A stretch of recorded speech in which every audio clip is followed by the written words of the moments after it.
Hello friends, welcome back to my channel. So in this video you are watching preparation of chicken biryani by Great Indian ASMR. Let's see how he is doing that.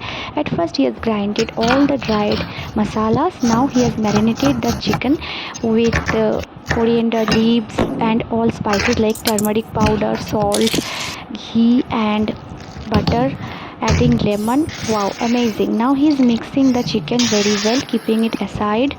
Now he is making preparation of the rice, and meanwhile he is making the chicken also. Now the rice is being made, putting the rice in the hot water.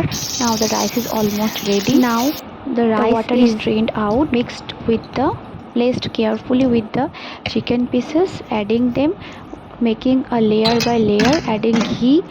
Wow, very nice. Now it is cooked and ready to serve. Very nice recipe. Welcome to a new cooking vlog.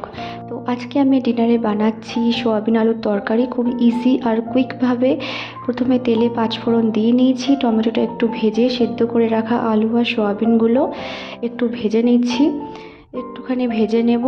তারপরে এর মধ্যে পরিমাণ মতন নুন, তারপরে হলুদ গুঁড়ো, লঙ্কা গুঁড়ো আর দুটো কাঁচা লঙ্কা চিড়ে দিয়ে দিয়েছি। এবারে খুব ভালো করে সব মশলাগুলোকে মিশিয়ে নিচ্ছি। আর কোনো আমি এক্সট্রা মশলার ইউজ করছি না, খুব ইজি আর কুইকভাবে কিন্তু বানাচ্ছি। মশলাটা ভাজা ভাজা হয়ে গেলে এর মধ্যে পরিমাণ মতন জল অ্যাড করছি। এখানে আমি প্রায় 1 থেকে 1.5 গ্লাস মতন জল দিয়েছি। এবারে খুব ভালো করে একটু নাড়াচাড়া করে দেব। এরপর একটু ঢেকে 5 থেকে 10 মিনিট মতো অল্প আঁচে রান্না করলে কিন্তু এই ইজি রেসিপিটা রেডি হয়ে যাবে। তাহলে দেখা হচ্ছে পরের ভিডিওতে। Thanks for watching.